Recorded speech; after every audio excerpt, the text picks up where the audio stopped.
Hello everyone, it's me, Figment, and music is my best friend. This video is a review over Patrick O'Neill's new album, I Am Having So Much Fun.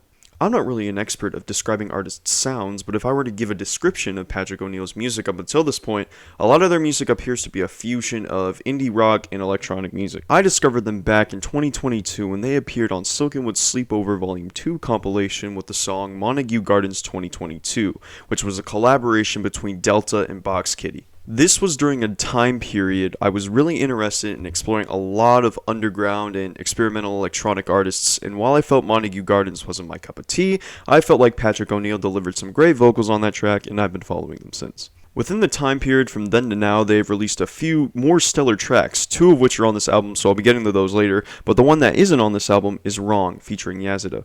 Wrong fell into my top 30 songs of last year due to its fun, catchy production, and at the time, relatable messages of making mistakes with a little hint of envy, or at least that's how I interpreted the song. With that in mind, I had pretty above average expectations for this album, considering how much I've enjoyed Patrick's production, and I'd say those expectations were met at first, but exceeded later on. Drawing Shapes, Catch Me If You Can seems to be where most effort was put lyrically, with a handful of people being credited for writing on this, and with the lyrics you can definitely see that effort has paid off pretty well. Drawing Shapes, from what I can process, is a song where Patrick describes their feelings of struggle while holding other feelings in until the right time, as they say in the chorus.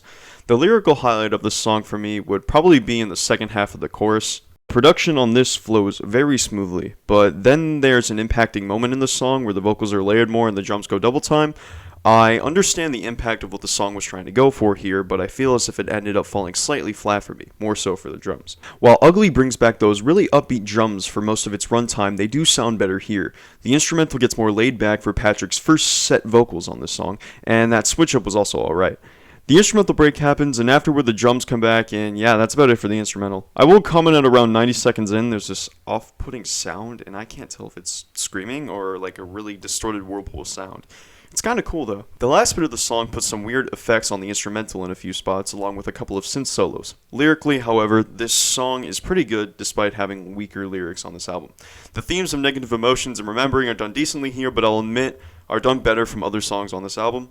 Overall, as the shortest song on the album, it's not really that bad, but I can see me struggling to remember this one over other songs on this album in the future. It's Gonna Kill You Someday has a really bizarre intro that sounds like really distorted audio of a car starting. Afterwards, the instrumental sounds pretty much like a sequel to Ego, another great song in Patrick's discography. The chorus, which is just Patrick repeating the title of the song, is paired up with some really glitchy, interesting sounds put over a funky drum pattern. The lyrics in this song focus on Patrick being fully aware that whatever they're doing is going to lead them to a tragic future, but they don't really care that much despite all the people telling them to stop before it's too late. Probably the darkest of lyrics so far, and executed pretty well too. The really fast drums kick back in at the intro, however they're very much welcome this time around as they're paired up with some pretty nice guitar solos. Fingers and Hands were the other two stellar tracks that I mentioned from earlier in this video. Fingers is probably my favorite song on the album so far, and probably for the entire album itself looking back at this, with about the first minute and 52 seconds having a progressive instrumental that throws in some glitches over a nice guitar loop. After that, the song takes a really cool kick-ass direction. I rode my scooter to this song once and it just made me fall in love with it even more. Hands is sort of like Fingers' grandfather. The progression of the song is stretched out in a pleasant way, and everything else is also much more relaxed until the impact that happens at around 3 minutes and 14 seconds, where everything basically gets cranked up. Lyrically, both of these songs clear It's Gonna Kill You Someday and having some dark lyrics. In both songs, Patrick sings about themes of what I think is sexual abuse, and basically being controlled and feeling haunted by a girl who remains anonymous.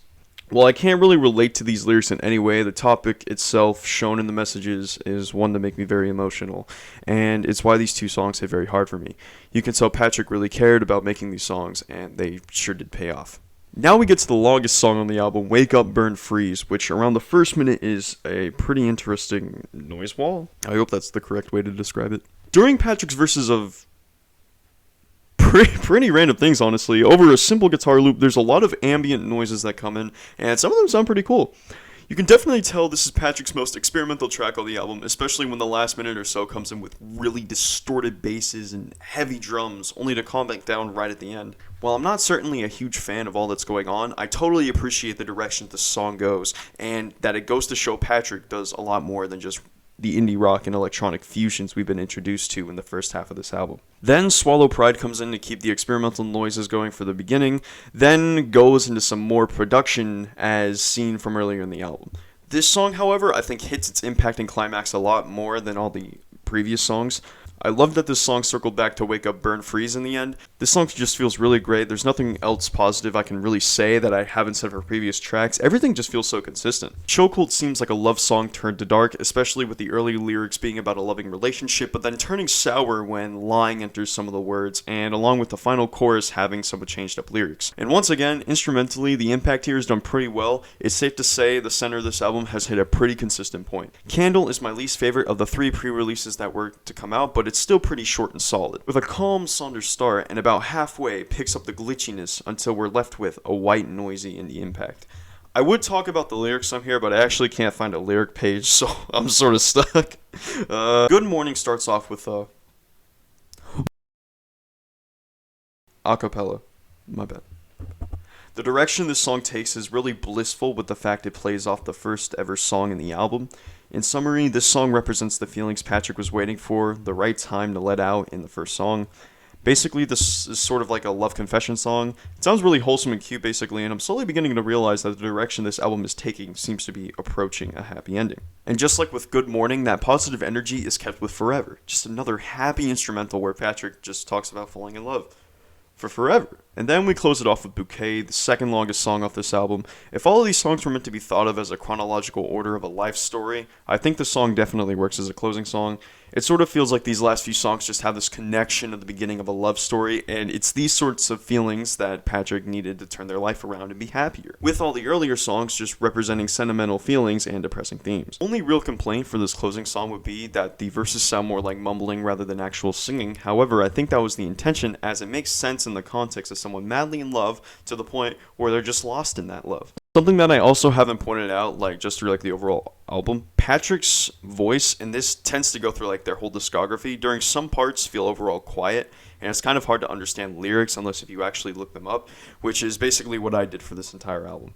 However, part of me thinks that this is intentional with Patrick's music, and maybe what I'm saying is just a minor complaint. Overall, the noticeable story of a person whose life turned around into a positive change is something that I hardly see done with albums, let alone this well. While there were a few production decisions I wasn't happy with, especially in earlier points on this album, a lot of them seemed very intentional. The impacts, despite not feeling some of them when they happened, definitely felt needed. Lyrically, there weren't any moments I was upset about. This was very well written. Compared to their previous album, I Still Haven't Decided, that is literally like the title, it's I Still Haven't Decided. I have decided, but the album is I Still Haven't Decided. This album is a major improvement, and not just from the fact that only 3 out of the 7 songs on that previous album are longer than the shortest song on this album. Patrick's production has seen major improvement, and they're quickly growing to be a quality artist that I feel deserves more recognition than what they have. I really hope we can see their quality and popularity as an artist grow over time, and I'm really looking forward to seeing what's next for Patrick. This album's an 8 out of 10. Yeah. Happy Easter, everyone. I hope you all have good times with your family. It's early morning. Another week. See ya.